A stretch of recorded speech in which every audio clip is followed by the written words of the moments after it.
Bueno, como les decía al principio, tengo tanto gozo en mi corazón que si me emociono mucho me dejan saber, o me hacen así, ya yo lo aterrizo rápido. Porque el día de hoy también fui testigo del poder de Dios. 18 varones, hombres casados, fueron ordenados diáconos permanentes en la diócesis de Orlando. Es un regalo lindo que Dios nos da como diócesis y como feligreses de la diócesis. Así que mi corazón está lleno y luego, pues me entero que me tocaba celebrar con el Padre Michael su primera misa en español y aquí en esta parroquia. Así que estoy que floto el día de hoy. Ojalá pueda transmitir esa alegría con ustedes por medio de la reflexión y de las escrituras que escuchamos el día de hoy. Hoy escuchamos una variedad de enseñanzas. Yo creo que podemos sacar de 5 a 7 enseñanzas. No los voy a torturar con eso, se los dejo de tarea. Vamos a tocar un par de enseñanzas. Recordemos que estamos de tiempo ordinario. Recuerden el verde, siempre les he dicho, cuando vean verde, soy estudiante. Desde el momento que entro y veo verde, me empiezo a sentar y a sentir como un estudiante, como un discípulo de Jesús. Y el día de hoy tiene varias lecciones, pero la primera, de la cual habló el libro del Génesis, la primera lectura, es el pecado. Tenemos que reconocer todos los aspectos de la cristiandad. Y que entre más sepamos de algo, mejor lo podemos acercar y corregir. El libro del Génesis nos habla del jardín del Edén. ¿Alguna vez te has preguntado por qué no podemos tener paz? ¿Por qué no podemos tener todo lo que necesitamos sin guerra, sin tener que trabajar, sin tener que aparentar, sin tener que sufrir, sin tener que perecernos, sin tener que engordarnos? ¿Saben qué? Eso ya existe en el jardín del Edén. La plenitud que tú y yo buscamos existió. Ese es el plan de Dios. Era el plan de Dios para nosotros. Escuchamos que no necesitábamos ni vestidura. Era una plenitud total, la que todos buscamos. Pero nuestros antepasados pecaron. Y ahí vamos a hacer la primera pausa. ¿Qué es pecar? ¿Qué es el pecado? La ilustración por la cual yo entendí lo que era el pecado, porque a veces cuando nos hablan de pecado, primero nos ponemos a la defensiva y ya no queremos escucharlas. Más si otra persona nos está diciendo, eso es pecado, como que ya nos ponemos así una barrera y no queremos más. Pero cuando yo lo entendí, ya no me pongo a la defensiva. La ilustración que a mí me enseñaron es: pecar es fallar al tiro, fallar al plan. Hay una meta y cada vez que fallamos, que intentamos y fallamos, pecamos. A veces pecamos un poquitico fuera de la meta, a veces estamos al otro lado. Si la meta es no mentir, pues si estoy hablando, no miento, no estoy pecando. Pero en el momento que digo una mentirita, fallé a la meta. Ese era lo que se vivía en el jardín del Edén. El libro del Génesis es una narrativa poética, una poesía hebrea. Somos muy inteligentes acá. Ustedes son muy inteligentes y sé que saben que no lo podemos tomar literalmente tal y como lo escuchamos. La enseñanza es inspirada por el Espíritu Santo y nos enseña una verdad. Y la verdad es que nuestra humanidad está inclinada al pecado. También estaba la humanidad de Adán y de Eva. Esa inclinación a salirnos y no atinarle al centro a lo que Dios nos llama. Si piensas en el pecado como esa falta a la meta que Dios ha puesto en tu vida, vas a estar más animado a corregir y a practicar y a practicar. Un tirador al blanco, ¿cómo se hace un experto? Practicar. Si la meta es no mentir, practica no mentir. Con la práctica ya se va convirtiendo en una virtud, que sería lo opuesto al pecado, al vicio del pecado. Piensa en tus pecados, piensa en esos momentos en que has fallado a lo que Dios te ha mostrado que es lo correcto. A unos nos ha mostrado harto, a otros les ha mostrado poco, pero lo que Él nos ha mostrado que es correcto es mi meta. El pecado es como una llama que arde y crece, y si nosotros no lo limitamos, no lo frenamos, se sale de control. También el pecado trae más pecado. Al pecado no le gusta la soledad, al pecado le gusta la compañía. Al pecador nos gusta justificar nuestro pecado. Desde Adán y Eva,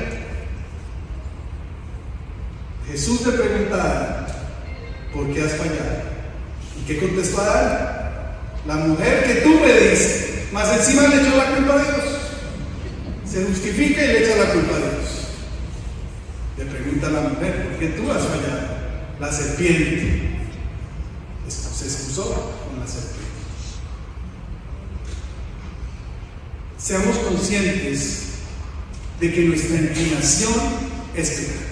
Si no hacemos nada más, es como que tenemos un resorte, ¡tum!, te cae.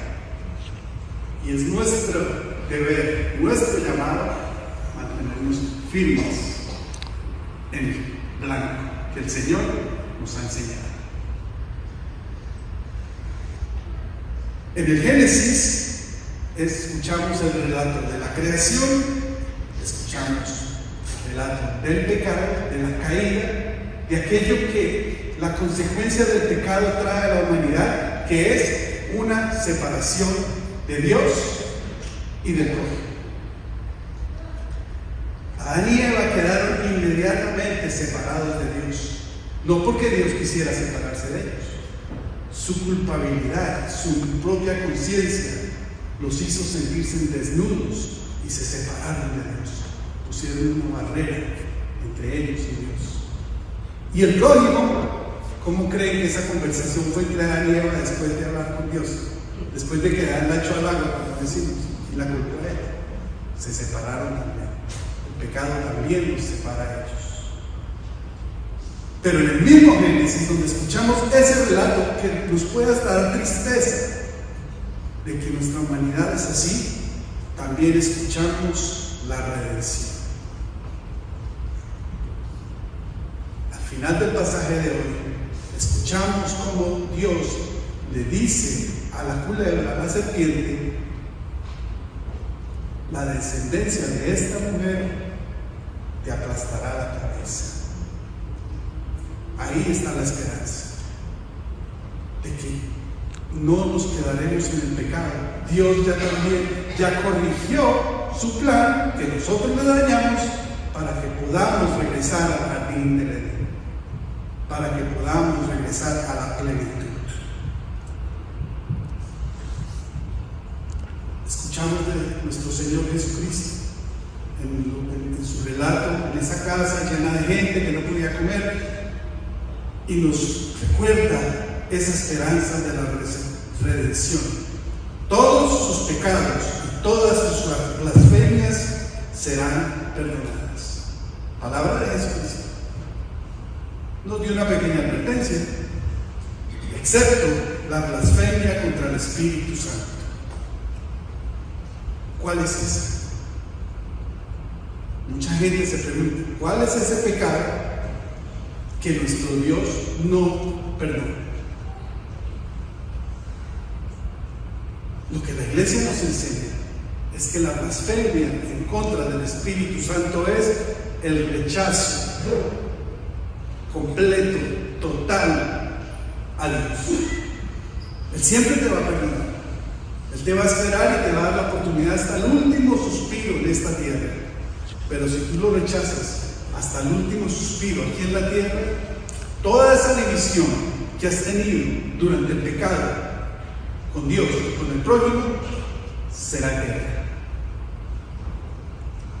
Esa es la buena noticia, que mientras que estemos respirando somos perdonados, pero requiere mi apertura a recibir el perdón. Ayer se celebró el Sagrado Corazón de Jesús, por eso tenemos la imagen aquí. Qué imagen tan bella, de su corazón dispuesto, con las manos abiertas, a perdonarte. Requiere que seas honesto, que no tengas miedo, que no te pongas a la defensiva, sino que aceptes que eres humano, por ende eres pecador. Cuando el Papa Francisco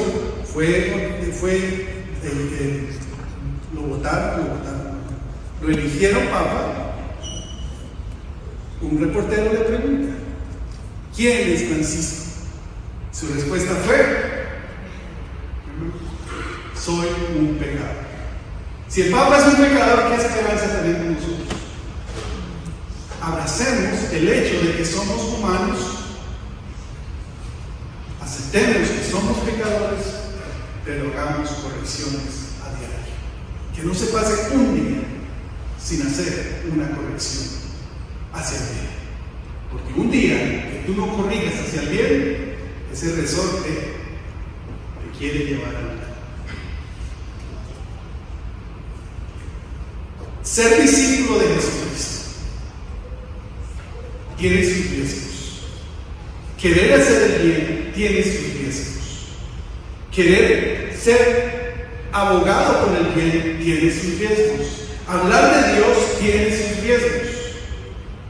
¿Qué pensaba la familia de Jesús cuando Jesús hablaba del perdón de los pecados, cuando curaba a los enfermos, cuando estaba tan ocupado que no podía ni comer? Tan ocupado en el ministerio que no podía ni comer. ¿Qué pensó su familia? Se está volviendo loco. Eso no han pensado el padre Michael, eso no han pensado el diácono Wilmar. Todos los que nos acercamos a Jesús estamos locos. Eso se pasa rápido. Es un orgullo para mí decir: sí, estoy loco. Estoy loco por Jesucristo, por su evangelio, por lo que Él me da, por la vida eterna, por el perdón de los pecados, por su presencia entre nosotros. O sea, puedo estar aquí toda la noche y demostrarles que sí estoy loco. ¿Qué decían los fariseos y los escribas de Jesús? Está poseído. Sus adversarios decían: está poseído. Es un riesgo que todo discípulo debe de corregir. Toma el riesgo. Al corregir tu vida, encontrarás personas que te van a tildar de loco, que te van a tildar de fanático, que van a decir: qué pereza otra vez que para misa. Pero si hay un concierto de Bad Bunny, vámonos para concierto. No, tengo que ir a misa, no, está loca. Lo he escuchado con mis oídos. Que el Señor nos dé la gracia el día de hoy de ser valientes. Es una gracia que nos da, de aceptar nuestra humanidad, pero más allá, aceptar que Él se encarnó, vino al mundo, murió por nosotros, resucitó, subió al cielo, está sentado a la derecha del Padre y está dispuesto a perdonarnos todos los pecados.